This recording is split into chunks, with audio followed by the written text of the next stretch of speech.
ಸ್ವಾಮಿ ವಿವೇಕಾನಂದರ ಜಯಂತಿ ಕಾರ್ಯಕ್ರಮ ಹಿರಿಯ ವಿದ್ಯಾರ್ಥಿ ಸಂಘದ ವತಿಯಿಂದ ನಮ್ಮ ಶಾಲೆಯಲ್ಲಿ ಸ್ವಾಮಿ ವಿವೇಕಾನಂದರ ದಿನವನ್ನ ಆಚರಿಸುತ್ತಿದ್ದೇವೆ. ಈ ಒಂದು ಪ್ರಾರ್ಥನೆಯೊಂದಿಗೆ ಪ್ರಾರಂಭಿಸೋಣ. ನಿನ್ನ ಸಿರಿಯ ಬೇಡುವೆನ ನಿನ್ನ ಭಕ್ತಿಯ ಸಿರಿಯನ್ನು ನಿನ್ನ ಧ್ಯಾನದ ಸಿರಿಯ ಪೂಜಿಸುವ ಸಿರಿಯ ಆರಾಧಿಸುವ ಸಿರಿಯ ಪೂಜಿಸು. ಸ್ವಾಮಿ ವಿವೇಕಾನಂದರ ಅವರ 163ನೇ ಜಯಂತ್ಯೋತ್ಸವವನ್ನು ಈ ದಿನ ನಮ್ಮ ಕನಕದಾಸ ಶಾಲಾ ಆವರಣದಲ್ಲಿ ಆಯೋಜನೆ ಮಾಡಲು ಹಿರಿಯ ವಿದ್ಯಾರ್ಥಿ ಸಂಘದ ವತಿಯಿಂದ ನಾವೆಲ್ಲರೂ ಉತ್ಸುಕರಾಗಿ ಆಗಮಿಸಿದ್ದೇವೆ. ಹಾಗೆ ಈ ದಿನ ಕಾರ್ಯಕ್ರಮಕ್ಕೆ ಸ್ವಾಗತವನ್ನು ಕೋರಲಿಕ್ಕೆ ಇಷ್ಟಪಡ್ತೀನಿ. ನಮ್ಮ ವಿವೇಕಾನಂದರ ಜಯಂತಿಯ ಶುಭಾಶಯಗಳು. ಸ್ವಾಮಿ ವಿವೇಕಾನಂದರು ಭಾರತದ ಅತ್ಯಂತ ಪ್ರಸಿದ್ಧ ಮತ್ತು ಪ್ರಭಾವಶಾಲಿ ತತ್ವಜ್ಞಾನಿಗಳಲ್ಲಿ ಒಬ್ಬರು. ನಿರ್ಭಯತೆ, ಆಶಾವಾದ ಮತ್ತು ಸಾಮಾಜಿಕ ಸಮಸ್ಯೆಗಳ ಬಗೆಗಿನ ವಿಶಾಲ ದೃಷ್ಟಿಯ ಸಂಕೇತವಾಗಿ ಅವರು ಪರಿಗಣಿತರಾಗಿದ್ದಾರೆ. ವಿವೇಕಾನಂದರ 163ನೇ ಜನ್ಮದಿನವಾಗಿದೆ. ಸ್ವಾಮಿ ವಿವೇಕಾನಂದರ ನಿಜವಾದ ಹೆಸರು ನರೇಂದ್ರನಾಥ ದತ್ತ. ಅವರ ತಾಯಿ ಭುವನೇಶ್ವರಿ ದೇವಿ ಹಾಗೂ ತಂದೆ ವಿಶ್ವನಾಥ ದತ್ತ. ಅವರು 12 ಜನವರಿ 1863ರಂದು ಕೋಲ್ಕತ್ತಾದಲ್ಲಿ ಜನಿಸಿದರು. ವಿವೇಕಾನಂದರ ಗುರುಗಳು ರಾಮಕೃಷ್ಣ ಪರಮಹಂಸರು ಹಾಗೂ ಸಹೋದರ ಭೂಪೇಂದ್ರನಾಥ ದತ್ತ. ಅವರು ಬಾಲ್ಯದಿಂದಲೂ ಪ್ರತಿಭಾವಂತರಾದ ಸಂಗೀತ, ಜಿಮ್ನಾಸ್ಟಿಕ್ನಲ್ಲಿ ಉತ್ತಮ ಸಾಧನೆ ಮಾಡಿದ್ದರು. ವಿವೇಕಾನಂದರು 1893ರಲ್ಲಿ ಅಮೆರಿಕಾದ ಚಿಕಾಗೋ ನಗರದಲ್ಲಿ ವಿಶ್ವಧರ್ಮ ಸಮ್ಮೇಳನದಲ್ಲಿ ಮಾಡಿದ ಭಾಷಣ ಸ್ಮರಿಸುವಂಥದ್ದು. ಭಾಷಣ ಮಾಡುವಾಗ ಅಮೆರಿಕಾದ ಸಹೋದರ ಸಹೋದರಿಯರೇ ಎಂದು ಸಭಿಕನ್ನು ಉದ್ದೇಶಿಸಿ ಮಾತನಾಡಿದರು. ಅವರ ಸಂದೇಶಗಳು ಅನೇಕರ ಜೀವನಕ್ಕೆ ಸ್ಫೂರ್ತಿ ನೀಡುತ್ತವೆ. ಏಳಿ ಎದ್ದೇಳಿ, ಗುರಿ ಮುಟ್ಟುವ ತನಕ ನಿಲ್ಲದಿರಿ ಎಂಬುದು ಅವರ ಸಂದೇಶಗಳಲ್ಲಿ ಒಂದಾಗಿದೆ. ಮತ್ತೆ ಸಾಧನೆ ಇಲ್ಲದೆ ಸತ್ತರೆ ಸಾವಿಗೆ ಅವಮಾನ, ಆಲಸ್ಯವಿಲ್ಲದೆ ಬದುಕಿದರೆ ಬದುಕಿಗೆ ಅವಮಾನ, ಹಾಗೂ ನಿಂತ ನೀರಿನಲ್ಲಿ ಕ್ರಿಮಿಗಳು ಹುಟ್ಟುತ್ತವೆ, ಕೆಲಸವಿಲ್ಲದವನ ಮನುಷ್ಯನ ಜೀವನದಲ್ಲಿ ಕೆಟ್ಟ ಯೋಚನೆಗಳು ಹುಟ್ಟುತ್ತವೆ ಎಂಬುದು ಅವರ ಸಂದೇಶಗಳಾಗಿವೆ.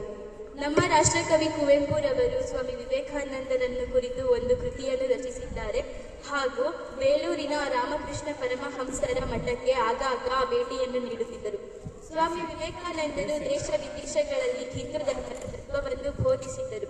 ಅವರು ಇಂದಿನ ಯುವಕರಿಗೆ ಆದರ್ಶ ವ್ಯಕ್ತಿಯಾಗಿದ್ದರು ಎಂದು ತಿಳಿಸಿದ ನನ್ನ ಪುಟ್ಟ ಭಾಷಣವನ್ನು ಮುಗಿಸಿದರು.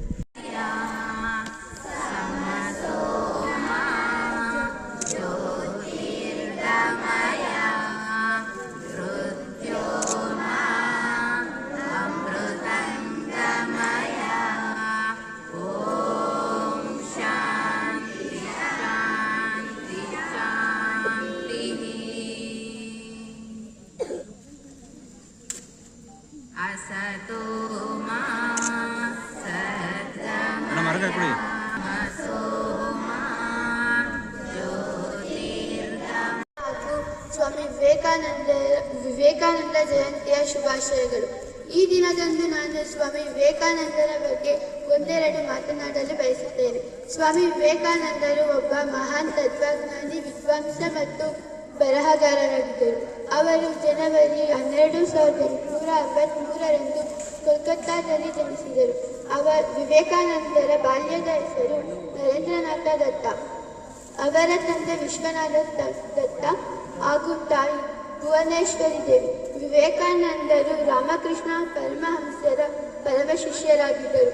1893ರಲ್ಲಿ ವಿವೇಕಾನಂದರು ಚಿಕಾಗೋದಲ್ಲಿ ನಡೆದ ವಿಶ್ವಧರ್ಮ ಸಮ್ಮೇಳನದಲ್ಲಿ ನೀಡಿದ ಭಾಷಣ ಇಂದಿಗೂ ಅಮರವಾಗಿದೆ. ಭಾರತದ ಸನಾತನ ಧರ್ಮ ಮತ್ತು ಸಂಸ್ಕೃತಿಯನ್ನು ಅವರು ಜಗತ್ತಿಗೆ ಪರಿಚಯಿಸಿದರು. ಯುವಜನತೆ ದೇಶದ ನಿಜವಾದ ಸಂಪತ್ತು ಎಂದು ಅವರು ಪ್ರತಿಪಾದಿಸಿದರು.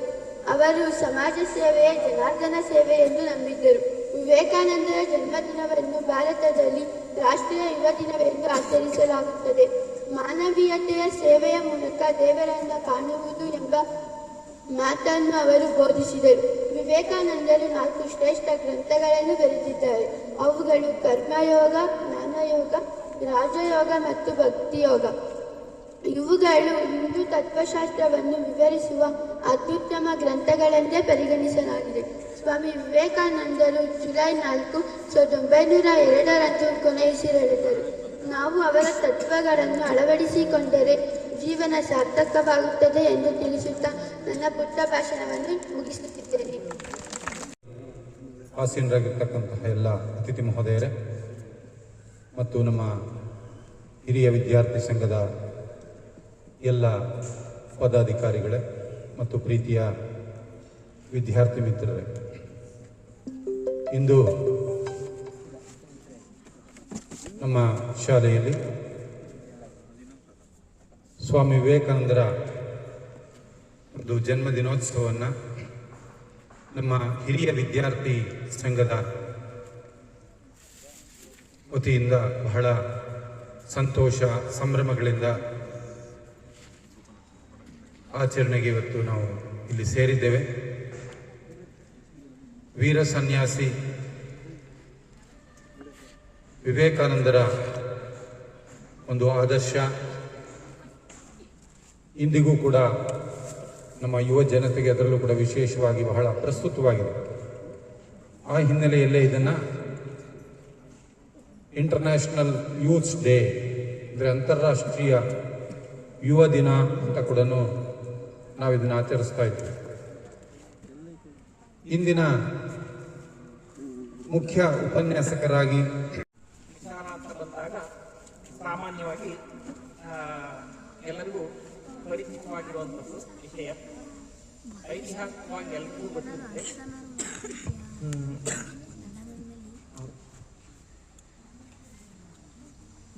ಈಗ ಮಕ್ಕಳೇ, ವಿವೇಕಾನಂದರ ಹೆಸರು ನೀವೆಲ್ಲರೂ ಕೇಳಿದ್ದೀರಾ ಮತ್ತು ಅವರ ಚಿತ್ರ ಅದನ್ನೆಲ್ಲ ನೋಡಿದ್ದೀರಾ ಅಲ್ವಾ? ಅವರ ಗುರುಗಳು ಯಾರು? ರಾಮಕೃಷ್ಣ ಪರಮಹಂಸರು. ಹೀಗಾಗಿ ಐತಿಹಾಸಿಕವಾಗಿ ವಿಷಯಗಳು ಎಲ್ಲರಿಗೂ ಆಗಿದೆ. ಏಕೆಂದ್ರೆ Vivekananda is the icon of youths ಅಂತ. ಅಂದ್ರೆ ಯುವಕರಿಗೆಲ್ಲ ಒಂದು ಯಾವಾಗಲೂ ಎಲ್ಲ ಕಾಲಕ್ಕೂ ಸ್ಫೂರ್ತಿ ಕೊಡುವಂತಹ ಒಂದು ವ್ಯಕ್ತಿ. ಅವರು ವಿಶೇಷವಾಗಿ ವೀರ ಸನ್ಯಾಸಿ ವಿವೇಕಾನಂದ ಅನ್ನೋ ಹೆಸರು ಅವರಿಗೆ ಬರುತ್ತಿದೆ. ಆದರೆ ಆಧುನಿಕ ಪ್ರಪಂಚಕ್ಕೆ ಅಂದ್ರೆ 20ನೇ ಶತಮಾನದ ಒಂದು ಪ್ರಾರಂಭದಲ್ಲಿ ಅವರು ಹಿಂದೆ ಏನು ಸನ್ಯಾಸಿ ಅಂದ್ರೆ ಹೇಗಿರ್ತಾರೆ ಅನ್ನೋದು ಒಂದು ಚಿತ್ರಣ ನಮ್ಮ ದೇಶದಲ್ಲಿ ಇತ್ತಲ್ಲ, ಅದು ಸಂಪೂರ್ಣವಾಗಿ ಬದಲಾಯಿಸಿದ್ದಾರೆ. ಸನ್ಯಾಸಿ ಅಂದ್ರೆ ಹೇಗಿರ್ಬೇಕು, ಹೇಗಿರ್ತಾನೆ ಅನ್ನುವಂಥ ಚಿತ್ರಣ ಆಧುನಿಕ ಕಾಲದ ಒಬ್ಬ ಕಾಲೇಜು ವಿದ್ಯಾರ್ಥಿ ಅಂದ್ರೆ ಕಾಲೇಜಿನಲ್ಲಿ ಓದ್ತಾ ಇದ್ದಂತಹ ನರೇಂದ್ರ ವಿವೇಕಾನಂದನಾಗಿ ಬದಲಾಗಿದ್ದು ಅದು ಅದ್ಭುತವಾಗಿರುವಂಥದ್ದು. ಮತ್ತೆ ಅವತ್ತಿನ ಸಂದರ್ಭಕ್ಕೆ ಸಾಮಾಜಿಕ, ರಾಜಕೀಯ, ಸಾಮಾಜಿಕ ಇದೆಲ್ಲ ಯಾವ ರೀತಿ ಇತ್ತು ಪರಿಸ್ಥಿತಿ, ಅವತ್ತು ಅವಶ್ಯಕತೆನೂ ಇತ್ತು ಅಂತಹ ಒಬ್ಬ ವ್ಯಕ್ತಿ ಉದಯವಾಗುವಂಥದ್ದು. ಅದಕ್ಕೆ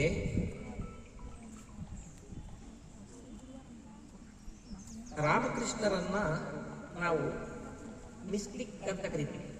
ಮಿಸ್ಟಿಕ್ ಅಂದ್ರೆ ಯೋಗಿ ಅಂತ. ಅವರು ಇನ್ನೋಸೆಂಟ್ ಆಗಿದ್ರು. ಚೈಲ್ಡ್ ಲೈಕ್ ಅಂದ್ರೆ ಮಗುವಿನಂತೆ ನಿಷ್ಕಲ್ಮಶವಾದ ಮನಸ್ಸು ಅವರಿಗೆ. ಚೈಲ್ಡಿಶ್ ಅಂತ ಅಲ್ಲ, ಚೈಲ್ಡಿಶ್ ಮತ್ತು ಚೈಲ್ಡ್ ಲೈಕ್ ಅಂತ ಎರಡು ವರ್ಡ್ಸ್ ಬರ್ತವೆ ಇಂಗ್ಲಿಷ್. ಚೈಲ್ಡಿಶ್ ಅಂದ್ರೆ ಬಾಲಿಶ ಅಂತ, ಬಾಲಿಶ ಅಂತ ಅಲ್ಲ ಇದು. ಆದ್ರೆ ಚೈಲ್ಡ್ ಲೈಕ್ ಅಂತ ಮಗುವಿನಂತೆ. ಮತ್ತೆ ಓವರ್ ಫ್ಲೋಯಿಂಗ್ ವಿತ್ ಡಿವೋಷನ್ ಅಂತ. ಡಿವೋಷನ್ ಅಂದ್ರೆ ಏನು ಗೊತ್ತಾ ಮಕ್ಕಳಿಗೆ ಹೇಳಿ? ಡಿವೋಷನ್ ಅಂದ್ರೆ ಏನರ್ಥ ಗೊತ್ತಿಲ್ವಾ? ಡಿವೋಟೀಸ್ ಅಂತ ವರ್ಡ್ ಕೇಳಿದ್ರಾ? ಡಿವೋಟೀಸ್ ಭಕ್ತರು ಅಂತ. ಡಿವೋಟೀಸ್ ಡಿವೋಷನ್ ಅಂದ್ರೆ ಭಕ್ತಿ. ಅಂದ್ರೆ ರಾಮಕೃಷ್ಣರು ಭಕ್ತಿಯ ಪ್ರತೀಕ. ಅಂದ್ರೆ he was over flowing with devotion ಅಂತ. ಅಂದ್ರೆ ಭಕ್ತಿ ಹೃದಯದಲ್ಲಿ ತುಂಬಿ ಹರಿತಾ ಇತ್ತು ಅವರಿಗೆ. ಅದಕ್ಕೆ ನೋಡಿದವರಿಗೆ ಇವರೇನೋ ಹುಚ್ಚರೇನೋ ಅನ್ನೋ ರೀತಿಯಲ್ಲಿ ಇದ್ದದ್ದು. ಅವರು ಪೂಜೆ ಮಾಡ್ತಾ ಇರುವಂತ ಟೈಮಲ್ಲಿ ಅವರು ಕಾಳಿಯನ್ನ ಪೂಜೆ ಮಾಡ್ತಿರ್ತಾರೆ. ಅವರು completely dissolved in god consciousness ಅಂತಾರೆ. ಅಂದ್ರೆ ದೇವರ ಪ್ರಜ್ಞೆಯಲ್ಲಿ, ಅಂದ್ರೆ ದೈವಿಕ ಪ್ರಜ್ಞೆಯಲ್ಲಿ ಅವರು ಕರಗಿ ಹೋಗ್ಬಿಟ್ಟಿದ್ರು ಅಂತ. ಅವ್ರಿಗೆ ಎನ್ಲೈಟನ್ಮೆಂಟ್ ಅಂತ ಆಗಿತ್ತು, ಅಂದ್ರೆ ಜ್ಞಾನೋದಯ ಆಗಿತ್ತು. ಎನ್ಲೈಟನ್ಮೆಂಟ್ ಅಂದ್ರೆ ಜ್ಞಾನೋದಯ ಅಂತ. ಆ ಜ್ಞಾನೋದಯ ಅನ್ನೋ ಶಬ್ದವನ್ನ ನೀವೆಲ್ಲರೂ ಕೇಳಿದ್ದೀರಲ್ವಾ? ಬೇರೆ ಇನ್ಯಾರ ಜೀವನ ಚರಿತ್ರೆಯಲ್ಲಿ ಕೇಳಿದ್ದೀರಾ ಜ್ಞಾನೋದಯ ಆಗಿತ್ತು ಅನ್ನೋದನ್ನ? ಹೇಳಿ, ಕರೆಕ್ಟ್ ಹೇಳು. ಇನ್ನೊಂದ್ಸರಿ ಕೇಳಿಸ್ತಾ ಇಲ್ಲ? ಗಾಂಧಿ ಮತ್ತೆ ಬೇರೆ ಬುದ್ಧ ಮಹಾವೀರ ಇವರಿಗೆಲ್ಲ ಹೇಳ್ತೀರಾ ಅಲ್ವಾ ಜ್ಞಾನೋದಯ ಆಗಿತ್ತು ಅಂತ. ಅದು ರಾಮಕೃಷ್ಣ ಪರಮಹಂಸರಿಗೆ ಜ್ಞಾನೋದಯ ಆಗಿತ್ತು, ಎನ್ಲೈಟನ್ಮೆಂಟ್ ಆಗಿತ್ತು. ಆದ್ರೆ ಅದು ಎನ್ಲೈಟನ್ಮೆಂಟು ಸ್ಪಾಂಟೇನಿಯಸ್ ಆಗಿತ್ತು, ಅಂದ್ರೆ ಪ್ರಯತ್ನದಿಂದ ಅಲ್ಲ, ಎಫರ್ಟ್ಲೆಸ್, ಮತ್ತೆ ರೂಟೆಡ್ ಇನ್ ಪ್ಯೂರ್ ಲವ್ ಅಂತ. ಅಂದ್ರೆ ಪರಿಶುದ್ಧವಾದ ಪ್ರೇಮ ಅದರಲ್ಲಿ ಅವರಿಗಿತ್ತು. ಅವರು ರಾಮಕೃಷ್ಣ ಪರಮಹಂಸರು ಈ ಸಿಕ್ಕಿದ್ರು ಅವರಿಗೆ. ಇವರು ಮಾಡರ್ನ್ ಕಾಲೇಜ್ ಸ್ಟೂಡೆಂಟ್, ಅಂದ್ರೆ ಆಧುನಿಕವಾದ ಇಂಗ್ಲಿಷ್ ಅನ್ನ ಚೆನ್ನಾಗಿ ಕಲಿತು ಮಾತನಾಡುವಂತಹ, ರ್ಯಾಷನಲ್ ಆಗಿ ಥಿಂಕ್ ಮಾಡುವಂತಹ, ಅಂದ್ರೆ ವಿಚಾರವಂತಿಕೆ ಇತ್ತು, ಇಂಟೆಲೆಕ್ಚುಯಲ್ ಮೈಂಡ್ ಇತ್ತು ವಿವೇಕಾನಂದರಿಗೆ. ರಾಮಕೃಷ್ಣ ಪರಮಹಂಸರಿಗೆ ಇನ್ನೋಸೆನ್ಸ್, ಡಿವೋಷನ್ನು ಇದ್ದದ್ದು. ಇವರಿಗೆ ಜ್ಞಾನ ಇತ್ತು. ಅಂದ್ರೆ ಇಲ್ಲಿ ಬ್ರೈನ್ ಮತ್ತು ಹಾರ್ಟ್ ಇವುಗಳ ಸಂಗಮ ರಾಮಕೃಷ್ಣ ಪರಮಹಂಸರು ಮತ್ತು ವಿವೇಕಾನಂದರ ಗುರು ಶಿಷ್ಯತ್ವ. ಅಂದ್ರೆ ರಾಮಕೃಷ್ಣ ಪರಮಹಂಸರು ಹೃದಯವನ್ನ ಪ್ರತಿನಿಧಿಸ್ತಾರೆ, ಭಕ್ತಿ ಭಾವ ಇದನ್ನ. ವಿವೇಕಾನಂದರು ಇಂಟೆಲೆಕ್ಚುಯಲ್, ಅಂದ್ರೆ ಮೈಂಡ್.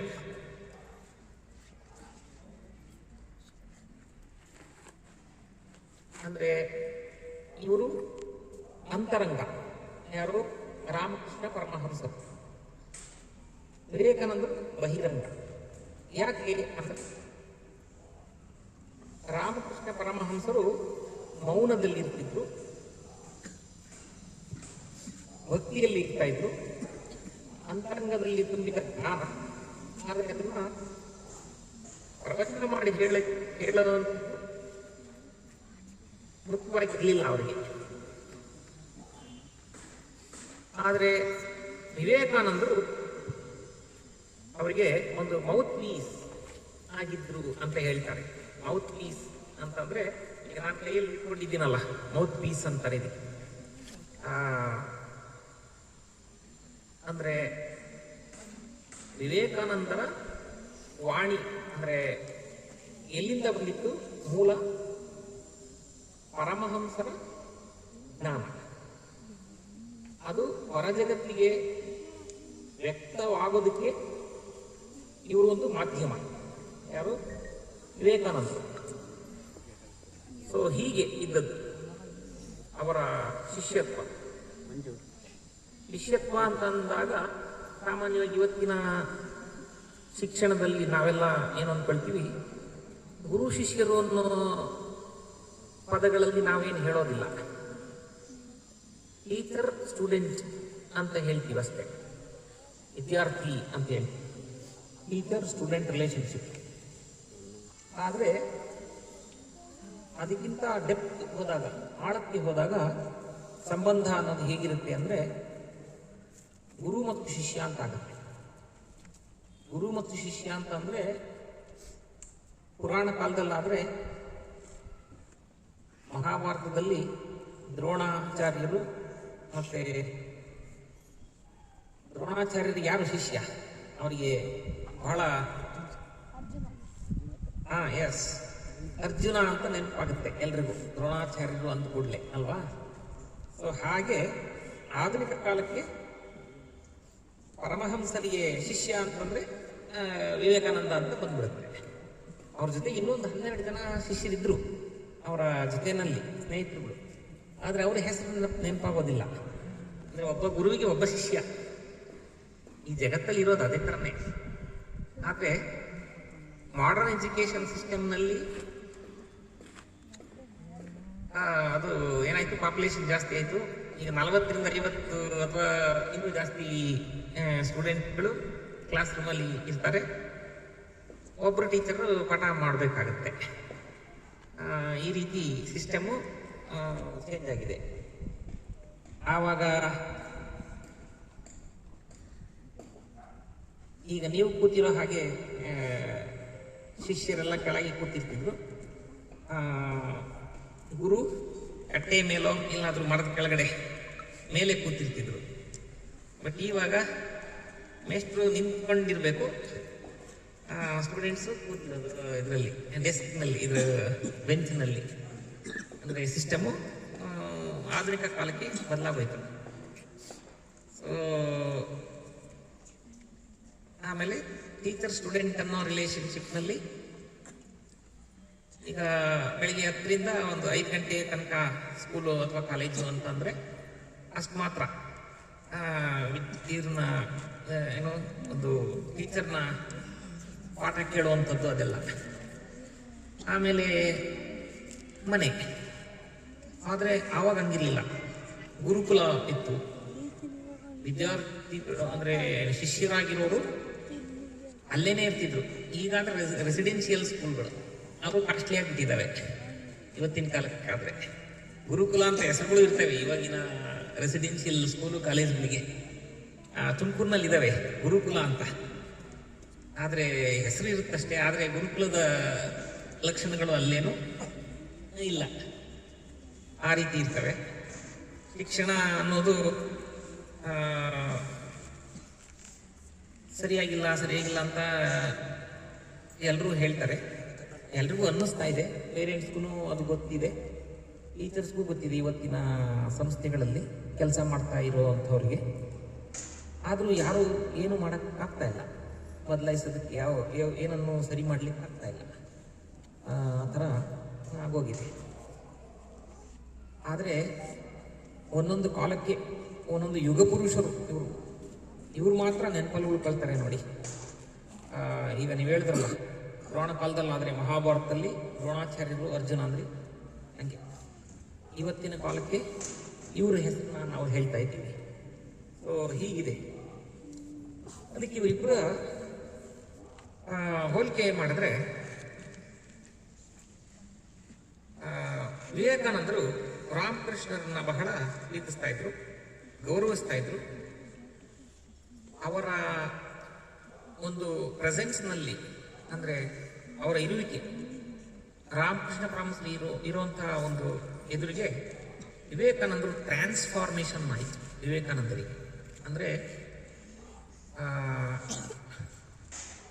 ಅವರಿಗೆ ರಾಮಕೃಷ್ಣ ಪರಮಹಂಸರು ಅವರಿಗೆ ಆಶೀರ್ವಾದ ಮಾಡಿದಾಗ ಅವರ ಶಕ್ತಿಯನ್ನು ಅವರಿಗೆ ಟ್ರಾನ್ಸ್ಫಾರ್ಮ್ ಮಾಡ್ತಾರೆ.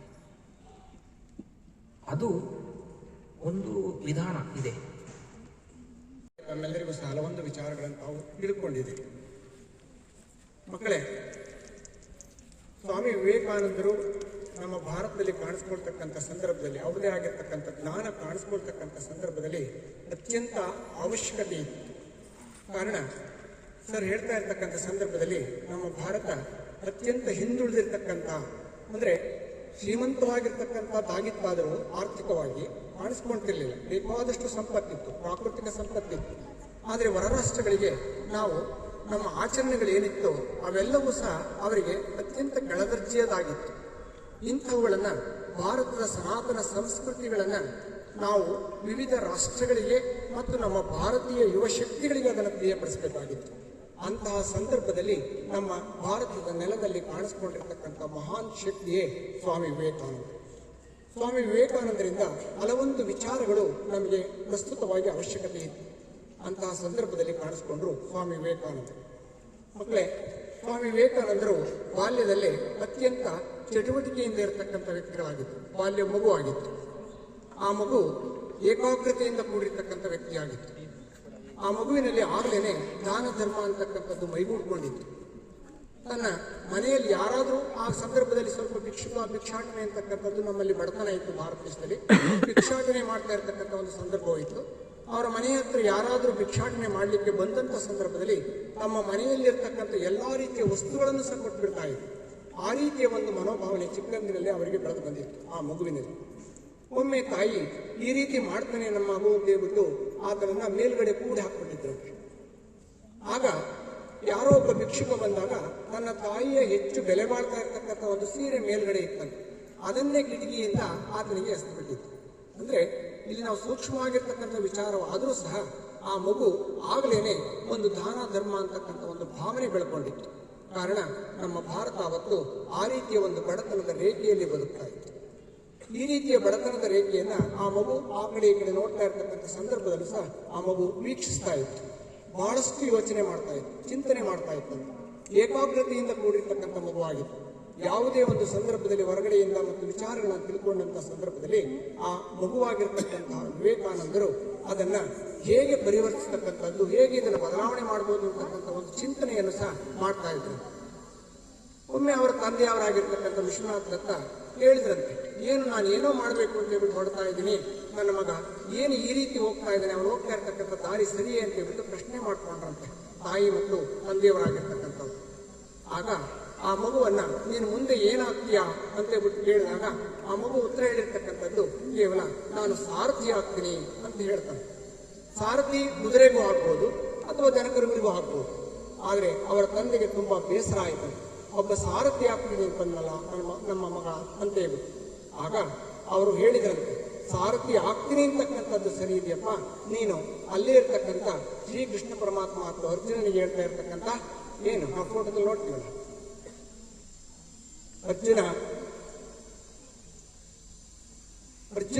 ಅರ್ಜುನನಿಗೆ ಇವರು ಶ್ರೀಕೃಷ್ಣ ಹೇಳ್ತಾ ಇರ್ತಾನೆ. ಏನ್ ಹೇಳ್ತಾನೆ ಯುದ್ಧದ ಸಂದರ್ಭದಲ್ಲಿ? ಆ ಸಂದರ್ಭದಲ್ಲಿ ಅವ್ರು ಹೇಳ್ತಾರಂತೆ, ಸಾರಥಿಯಾಗಿ ಕೂತಿರ್ತಕ್ಕಂಥವ್ರು ಶ್ರೀಕೃಷ್ಣ. ಅದರಿಂದ ನೀನು ಸಾರಥಿ ಆಗ್ಬೇಕು ಅಂತಂದ್ರೆ ಭಗವದ್ಗೀತೆ ಹೇಳಿದಿರಲ್ವಾ, ಆ ಭಗವದ್ಗೀತೆಯನ್ನು ಹೇಳಿದ್ರಂತೆ. ಆಗ ಅವರು ಆ ರೀತಿಯ ಸಾರಥಿ ಆಗ್ಬೇಕು ಅಂತ ಹೇಳಿದ್ರಂತೆ.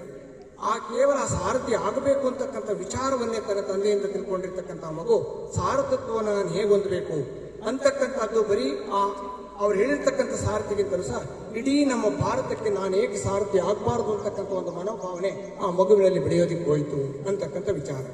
ಹಾಗೆ ಭಾರತದಲ್ಲಿರ್ತಕ್ಕಂಥ ಸಮಸ್ಯೆಗಳೇನು, ನಮ್ಮಲ್ಲಿ ನಡೀತಾ ಇರತಕ್ಕಂಥ ಆಚಾರ ವಿಚಾರಗಳೇನು, ನಮ್ಮ ಧರ್ಮಕ್ಕೂ ವಿವಿಧ ಧರ್ಮಗಳಿಗೂ ಇರ್ತಕ್ಕಂಥ ವ್ಯತ್ಯಾಸ ಏನು, ಇವುಗಳಲ್ಲಿ ನಾವು ಬದಲಾವಣೆಗಳನ್ನ ಮಾಡಬೇಕು ಅಂತಕ್ಕಂಥದ್ದೇ ಆ ಮಗುವಿನಲ್ಲಿ ಮೂಡಿರ್ತಕ್ಕಂಥ ಅಂಶ ಆಗಿತ್ತು.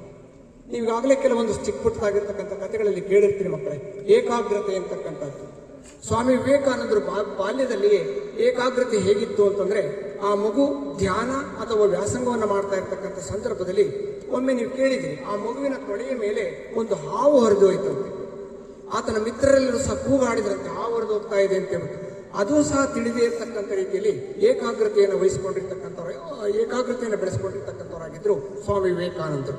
ಈ ರೀತಿಯ ವ್ಯಕ್ತಿತ್ವ ಆ ಮಗುವಿನಲ್ಲಿ ಬಾಲ್ಯದಲ್ಲೇ ಬಂದಿರತಕ್ಕಂಥದ್ದಾಗಿತ್ತು. ಹಾಗೆ ಶಾಲೆಯಲ್ಲಿ ಹೋಗ್ತಾ ಇರ್ತಕ್ಕಂಥ ಸಂದರ್ಭ, ಸಮಾಜದಲ್ಲಿ ನೋಡ್ತಾ ಇರ್ತಕ್ಕಂಥ ವಿಚಾರಗಳನ್ನು ಆ ಮಗು ಆಲಿಸಿದಾಗ ನಾನು ಮುಂದೆ ಈ ರೀತಿಯ ಭಾರತೀಯ ಸಮಸ್ಯೆಗಳನ್ನು ಪರಿಹರಿಸಬೇಕು ಅಂತಕ್ಕಂಥದ್ದು ಆ ಮಗುವಿನಲ್ಲಿ ಆಗಲೇ ಬೆಳವಣಿಗೆ ಆಗೋದಕ್ಕೆ ಪ್ರಾರಂಭ ಆಯಿತು. ಅಂದ್ರೆ ನಮ್ಮಲ್ಲಿ ಆ ಸಂದರ್ಭದಲ್ಲಿ ಹಲವೊಂದು ವಿವಿಧವಾಗಿರ್ತಕ್ಕಂಥ ಸಮಸ್ಯೆಗಳು ಮೈಗೂಡಿಕೊಂಡಿತ್ತು. ಎಲ್ಲಕ್ಕಿಂತ ಮುಖ್ಯವಾಗಿ ನಮ್ಮಲ್ಲಿ ಆರ್ಥಿಕವಾಗಿ ದುರ್ಬಲ ಹೊಂದಿರತಕ್ಕಂಥ ರಾಷ್ಟ್ರವಾಗಿರ್ತಕ್ಕಂಥ ರೀತಿಯಲ್ಲಿ ಕಾಣಿಸ್ಕೊಳ್ತಾ ಇತ್ತು. ಬಡತನ ಇತ್ತು, ಸ್ತ್ರೀ ಸಮಸ್ಯೆ ಇತ್ತು ಮತ್ತು ಹಲವೊಂದು ವಿವಿಧವಾಗಿರ್ತಕ್ಕಂಥ ಸಮಸ್ಯೆಗಳನ್ನು ಪರಿಹರಿಸ್ತಕ್ಕಂಥದ್ದು ಸ್ವಲ್ಪ ಕಷ್ಟಕರವಾಗಿರ್ತಕ್ಕಂಥದ್ದಾಗಿತ್ತು. ಕೈಗಾರಿಕೆಗಳಿರಲಿಲ್ಲ, ಕೃಷಿ ಹಿಂದುಳ್ಕೊಂಡಿರ್ತಕ್ಕಂಥದ್ದಾಗಿತ್ತು, ಶಿಕ್ಷಣ ಅಂತಕ್ಕಂಥದ್ದು ಇರಲೇ ಇಲ್ಲ. ಆಗ ಗುರುಕುಲಗಳಲ್ಲಿ ನಡೀತಾ ಇರ್ತಕ್ಕಂಥದ್ದಾಗಿತ್ತು. ಯಾರಲ್ಲಿ ಶ್ರೀಮಂತಿಕೆ ಇರ್ತಕ್ಕಂಥದ್ದಿದ್ರೋ ಅವರು ಮಾತ್ರ ಶಿಕ್ಷಣವನ್ನು ಪಡಿಬೇಕಾಗಿತ್ತು. ಈ ರೀತಿಯ ಒಂದು ವಿವಿಧವಾಗಿರ್ತಕ್ಕಂಥ ಸಾಮಾಜಿಕ ಸಮಸ್ಯೆಗಳೇನಿತ್ತು, ಇಂತಹ ಸಮಸ್ಯೆಗಳನ್ನು ಪರಿಹರಿಸಬೇಕು ಅಂತಕ್ಕಂಥದ್ದನ್ನು ಚಿಕ್ಕವರಾಗಿರ್ತಕ್ಕಂಥ ಸಂದರ್ಭದಲ್ಲಿ ಆ ಮಗು ಬೆಳೆಸ್ಕೊಳ್ತಾ ಬಂತು. ಅಂತಹ ಸಂದರ್ಭದಲ್ಲಿ ಆ ಮಗು ಉನ್ನತವಾಗಿರ್ತಕ್ಕಂಥ ಶಿಕ್ಷಣವನ್ನು ಪಡೆಯಿತು. ಆ ಸಂದರ್ಭದಲ್ಲಿ ಅಂತಹ ಒಂದು ಸಂದರ್ಭದಲ್ಲಿ ನಮ್ಮಲ್ಲಿರ್ತಕ್ಕಂಥ ಸಮಸ್ಯೆಗಳನ್ನು ಪರಿಹರಿಸೋದಿಕ್ಕೆ ಮತ್ತು ಇವತ್ತು ಏನು ಯುವಕ ವೇದಿಕೆ ಅಂತಕ್ಕಂಥದ್ದಿದೆಯೋ, ಯುವಕರೇನಿದಿರೋ ಆ ಯುವಕರನ್ನು ಬಡಿದೆಬ್ಬಿಸಿದರೆ ಮಾತ್ರ ಇಂತಹ ಸಮಸ್ಯೆಗಳನ್ನು ಬಗೆಹರಿಸೋದಕ್ಕೆ ಸಾಧ್ಯ ಅಂತಕ್ಕಂಥದ್ದನ್ನು ಸ್ವಾಮಿ ವಿವೇಕಾನಂದರು ಮನಗಂಡರು. ಆ ರೀತಿಯಿಂದ ನಾವು ಹೇಗೆ ಬದಲಾವಣೆ ಮಾಡಬಹುದು ಅಂತಕ್ಕಂಥದ್ದನ್ನು, ಯುವಕರನ್ನ ಬದಲಾಯಿಸ್ತಕ್ಕಂಥದ್ದು ಅಂದರೆ ಜ್ಞಾನವನ್ನು ತುಂಬತಕ್ಕಂಥದ್ದು, ನಮ್ಮಲ್ಲಿರ್ತಕ್ಕಂಥ ಸಮಸ್ಯೆಗಳನ್ನು ಅವರಿಗೆ ಪರಿಚಯಿಸ್ತಕ್ಕಂಥದ್ದು, ಆ ಸಮಸ್ಯೆಗಳನ್ನು ಬಗೆಹರಿಸ್ತಕ್ಕಂಥ ಶಕ್ತಿಯನ್ನ ಆ ಮಕ್ಕಳಲ್ಲಿ ತುಂಬತಕ್ಕಂಥದ್ದು, ಈ ರೀತಿಯ ಕಾರ್ಯಗಳನ್ನು ಅವರು ಸಾಮಾಜಿಕವಾಗಿರ್ತಕ್ಕಂಥ ಸೇವೆಗಳಲ್ಲಿ ಮಾಡೋದಕ್ಕೆ ಪ್ರಾರಂಭರಾದರು. ಆಗ ಯುವ ಶಕ್ತಿ ಅಂತಕ್ಕಂಥದ್ದನ್ನು ಬೆಳೆಸೋದಕ್ಕೆ ಪ್ರಾರಂಭರಾದರು. ಈ ರೀತಿ ನಮ್ಮ ಭಾರತ ದೇಶದ ಸಮಸ್ಯೆಗಳನ್ನು ಪರಿಹರಿಸೋದಕ್ಕೆ ಪ್ರಾರಂಭಿಸಿದರು. ಅಂತಹ ಸಂದರ್ಭದಲ್ಲಿ ಹಲವೊಂದು ಬ್ರಿಟಿಷರು ಅಂದರೆ ಯುರೋಪಿಯನ್ನರು, ಪಾಶ್ಚಿಮಾತ್ಯ ರಾಷ್ಟ್ರಗಳು ನಮ್ಮ ಭಾರತ ದೇಶಕ್ಕಾಗಲೇ ಕಾಲಿಟ್ಟಿತ್ತು. ಪಾಶ್ಚಿಮಾತ್ಯವಾಗಿರ್ತಕ್ಕಂಥ ಸಂಸ್ಕೃತಿ ನಮ್ಮಲ್ಲಿ ಹೇರಳವಾಗಿ ಬೆಳೀತಾ ಇತ್ತು. ಯುವಕರು ಮತ್ತು ಇಲ್ಲಿರ್ತಕ್ಕಂಥ ಭಾರತೀಯರು ಅದನ್ನೇ ಬೆಳೆಸ್ಕೊಳ್ತಾ ಇದ್ರು. ನಮ್ಮದೇ ಆಗಿರ್ತಕ್ಕಂಥ ಆಚಾರ ವಿಚಾರಗಳೇನಿತ್ತು ಅವೆಲ್ಲವೂ ಸಹ ಕಣ್ಮರೆಯಾಗೋದಕ್ಕೆ ಕಾರಣ ಸಂದರ್ಭ ಕಾಣಿಸ್ಕೊಂಡು, ಅಂದರೆ ನಾವು ತೊಡ್ತಾ ಇರ್ತಕ್ಕಂಥ ಬಟ್ಟೆ, ನಮ್ಮಲ್ಲಿರ್ತಕ್ಕಂಥ ಸನಾತನ ಸಂಸ್ಕೃತಿಯಲ್ಲಿರ್ತಕ್ಕಂಥ ಆಚಾರ ವಿಚಾರಗಳು, ಉಡುಗೆ ತೊಡುಗೆಗಳು, ಆಹಾರ ಪದ್ಧತಿ, ಮದುವೆಗಳು, ಇಂಥವೆಲ್ಲದರಲ್ಲಿಯೂ ಸಹ ಹಲವು ರೀತಿಯ ಬದಲಾವಣೆಗಳು ಕಾಣಿಸ್ಕೊಳ್ಳೋದಕ್ಕೆ ಪ್ರಾರಂಭ ಆಯಿತು. ಇಂತಹ ಬದಲಾವಣೆಗಳಿಂದ ನಮ್ಮದೇ ಆಗಿರ್ತಕ್ಕಂಥ ಸನಾತನ ಸಂಸ್ಕೃತಿ ಇಡೀ ಪ್ರಪಂಚದಲ್ಲೇ ಅತ್ಯುನ್ನತವಾಗಿರ್ತಕ್ಕಂಥ ಒಂದು ಸಂಸ್ಕೃತಿಯನ್ನು ಹೊಂದಿರತಕ್ಕಂಥಾಗಿತ್ತು. ಇವತ್ತಿಗೂ ಸಹ ನಮ್ಮದೇ ಆಗಿರ್ತಕ್ಕಂಥ ಒಂದು ಕುಟುಂಬ, ನಾವು ಬದುಕ್ತಾ ಇರ್ತಕ್ಕಂಥ ಒಂದು ಜೀವನ, ಇಂತಹ ಒಂದು ಸಂಸ್ಕೃತಿಯ ನಾಶವಾಗ್ತಾ ಇದೆ. ಯುವ ಶಕ್ತಿ ಅಂತಕ್ಕಂಥದ್ದು ಇದನ್ನು ದಾಟಿ ಹೋಗ್ತಾ ಇದ್ದಾರೆ. ಇದನ್ನು ಏನಾದರೂ ಮಾಡಿ ಬದಲಾವಣೆ ಮಾಡಬೇಕು ಅಂತಕ್ಕಂಥ ಒಂದು ಶಕ್ತಿಯನ್ನ ಅವರು ಬೆಳೆಸಿಕೊಂಡ್ರು. ಅಂತಹ ಸಂದರ್ಭದಲ್ಲಿ ಅವರು ರಾಮಕೃಷ್ಣ ಪರಮಹಂಸರ ಪರಿಚಯ ಆಯಿತು. ರಾಮಕೃಷ್ಣಾಶ್ರಮವನ್ನು ಸ್ಥಾಪಿಸಿದರು. ರಾಮಕೃಷ್ಣ ಪರಮಹಂಸರ ನೇತೃತ್ವದಲ್ಲಿ ಇವರು ಅಗಾಧವಾಗಿರ್ತಕ್ಕಂಥ ಒಂದು ಶಕ್ತಿಯಾಗಿ ಬೆಳ್ಕೊಂಡ್ರು. ವೀರ ಸನ್ಯಾಸಿಯಾದರು.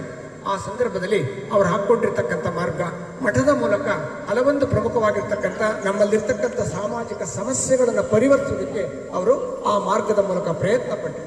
ನಮ್ಮಲ್ಲಿರ್ತಕ್ಕಂಥ ಬಾಲ್ಯ ವಿವಾಹ ಪದ್ಧತಿ ಇತ್ತು, ಮೂಢನಂಬಿಕೆಗಳು ಅಂತಕ್ಕಂಥದ್ದಿತ್ತು, ಸ್ತ್ರೀ ಸಮಸ್ಯೆಗಳು ಅಂತಕ್ಕಂಥದ್ದಿತ್ತು, ನಮ್ಮಲ್ಲಿರ್ತಕ್ಕಂಥ ಬಡತನ ಇತ್ತು, ಆಚಾರ ವಿಚಾರಗಳಲ್ಲಿ ಹಲವೊಂದು ಬದಲಾವಣೆಗಳಿತ್ತು. ಅವೆಲ್ಲವನ್ನು ಸಹ ಯುವಕರಿಂದ ಬಡಿದೆಬ್ಬಿಸೋದಕ್ಕೆ ಪ್ರಯತ್ನ ಪಟ್ಟರು. ಆ ಮೂಲಕ ಅವರು ಶಾಲಾ ಕಾಲೇಜುಗಳನ್ನು ಸ್ಥಾಪನೆ ಮಾಡಿದರು. ಹೆಣ್ಣು ಮಕ್ಕಳಿಗೆ ಶಿಕ್ಷಣ ಪದ್ಧತಿ ಅಂತಕ್ಕಂಥದ್ದೇ ಇರಲಿಲ್ಲ. ಆಗ ಸ್ತ್ರೀ ಮಕ್ಕಳಿಗೋಸ್ಕರವಾಗಿ, ಹೆಣ್ಣು ಮಕ್ಕಳಿಗೋಸ್ಕರವಾಗಿಯೇ ಶಾಲೆಗಳನ್ನ ಪ್ರಾರಂಭ ಮಾಡಿದರು.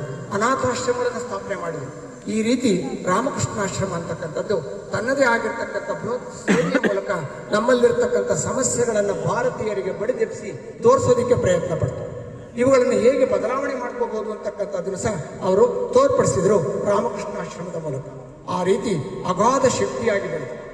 ರಾಮಕೃಷ್ಣ ಪರಮಹಂಸರು ವಿವಿಧವಾಗಿರ್ತಕ್ಕಂಥ ನಮ್ಮದೇ ಆಗಿರ್ತಕ್ಕಂಥ ಸನಾತನ ಸಂಸ್ಕೃತಿ ಅಷ್ಟೇ ಅಲ್ಲದೆ ನಮ್ಮಲ್ಲಿರ್ತಕ್ಕಂಥ ನಮ್ಮ ಮಿತ್ರರು ಹೇಳಿರ್ತಕ್ಕಂಥ ರೀತಿಯಲ್ಲಿ ವಿವಿಧ ಧರ್ಮಗಳು, ಬೌದ್ಧ, ಕ್ರಿಸ್ತ, ಇನ್ನು ಉಳಿದಿರ್ತಕ್ಕಂಥ ಎಲ್ಲಾ ಧರ್ಮಗಳ ಸಾರವನ್ನು ಸಹ ಅವರು ಓದಿ ತಿಳ್ಕೊಳ್ತಾ ಇದ್ರು. ಎಲ್ಲವನ್ನೂ ಸಹ ಮೆಚ್ಕೊಳ್ತಾ ಇದ್ರು. ಅದರಲ್ಲಿರ್ತಕ್ಕಂಥ ಸಾರಾಂಶವನ್ನು ತಿಳ್ಕೊಂಡು ಅದನ್ನ ಸನಾತನ ಸಂಸ್ಕೃತಿಗೆ ಅದನ್ನ ವರ್ಗಾಯಿಸ್ತಾ ಇದ್ರು. ಆ ಮೂಲಕ ಭಾರತದ ಸಂಸ್ಕೃತಿಯನ್ನ ಶ್ರೀಮಂತಗೊಳಿಸಲಿಕ್ಕೆ ಪ್ರಯತ್ನ ಪಟ್ಟಿರ್ತಕ್ಕಂಥ ಮಹಾನ್ ಶಕ್ತಿಯಾಗಿದ್ರು ಸ್ವಾಮಿ ವಿವೇಕಾನಂದರು. ಈಗಾಗಲೇ ಗೊತ್ತಿರ್ತಕ್ಕಂಥ ರೀತಿಯಲ್ಲಿ 1893ರಲ್ಲಿ ಸರ್ವಧರ್ಮ ಸಮ್ಮೇಳನ ಅಮೆರಿಕಾದ ಚಿಕಾಗೋದಲ್ಲಿ ನಡೀತು. ಆಗ ಒಂದು ಬೃಹತ್ ಸಮಸ್ಯೆ ಆಯ್ತಂತೆ. ನಮ್ಮ ಸಂಸ್ಕೃತಿಯನ್ನ, ನಮ್ಮ ಧರ್ಮವನ್ನ ವಿವಿಧ ರಾಷ್ಟ್ರಗಳಿಗೆ, ಅಂತಹ ಶ್ರೀಮಂತವಾಗಿರ್ತಕ್ಕಂಥ ರಾಷ್ಟ್ರಗಳು, ನೀವಾಗಲೇ ಕೇಳಿದ್ದೀರಿ, ನಮ್ಮನ್ನ ಎಲ್ಲೋ ಕೆಳಗಡೆ ಹಿಂದ್ಗಡೆ ಕುಂಡಿಸಿದ್ರು, ಅಂದ್ರೆ ಸ್ವಾಮಿ ವಿವೇಕಾನಂದರನ್ನ. ಅಂತ ಒಂದು ಸಂಸ್ಕೃತಿ ಅಂತ ತಿಳ್ಕೊಂಡಿರ್ತಕ್ಕಂಥ ರಾಷ್ಟ್ರ ಆಗಿತ್ತು ನಮ್ಮ ಭಾರತ. ಆಗ ಯಾರನ್ನ ಆಯ್ಕೆ ಮಾಡ್ತಕ್ಕಂಥದ್ದು ಅಂತಕ್ಕಂಥದ್ದು ಬೃಹತ್ ಸಮಸ್ಯೆ ಆಗಿತ್ತು ನಮ್ಮ ದೇಶದ ಮಹಾನ್ ವ್ಯಕ್ತಿಗಳಿಗೆ. ಆಗ ಕಾಣಿಸ್ಕೊಂಡಿರ್ತಕ್ಕಂಥವ್ರು ಸ್ವಾಮಿ ವಿವೇಕಾನಂದರು. ಇವರನ್ನೇ ಸನಾತನ ಸಂಸ್ಕೃತಿಯನ್ನ, ಭಾರತೀಯ ಸಂಸ್ಕೃತಿಯನ್ನ, ನಾವು ನಮ್ಮ ಭಾರತೀಯ ಸಂಸ್ಕೃತಿಯನ್ನ ವಿವಿಧ ರಾಷ್ಟ್ರಗಳಿಗೆ ಹರಡೋದಕ್ಕೆ ಪ್ರಮುಖವಾಗಿರ್ತಕ್ಕಂಥ ವ್ಯಕ್ತಿ ಅಂತ ಆಯ್ಕೆಯಾದರು.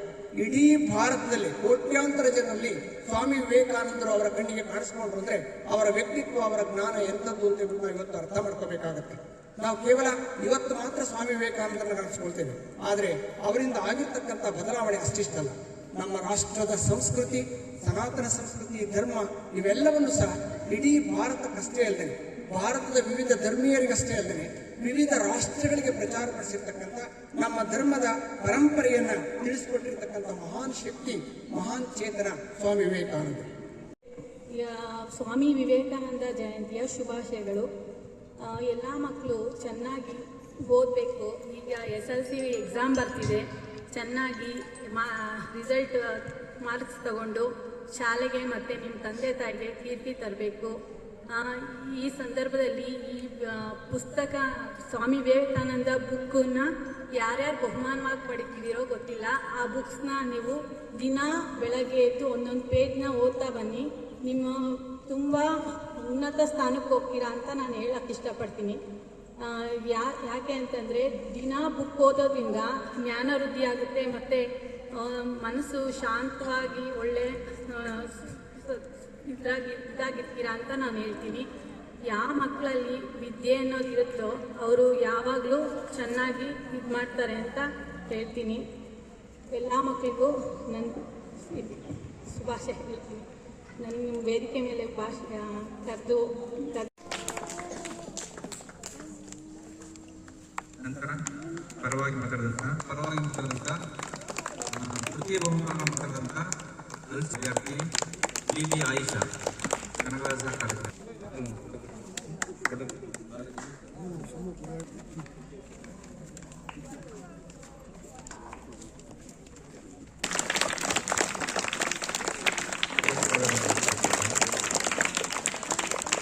ಅನಂತರ ಭೂಮಿಕಾ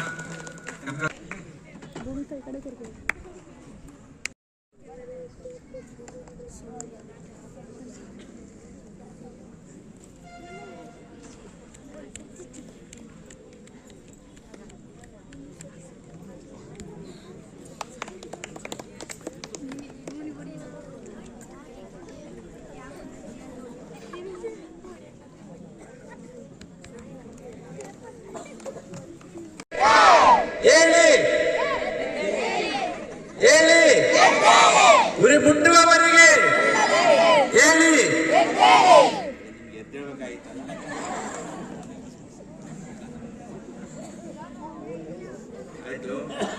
ಮಕ್ಕಳ ನಾನೇನ್ ಜಾಸ್ತಿ ಆಡಲ್ಲ, ಕೇವಲ ಒಂದು 35-40 ನಿಮಿಷ ಅಂತೀನಿ.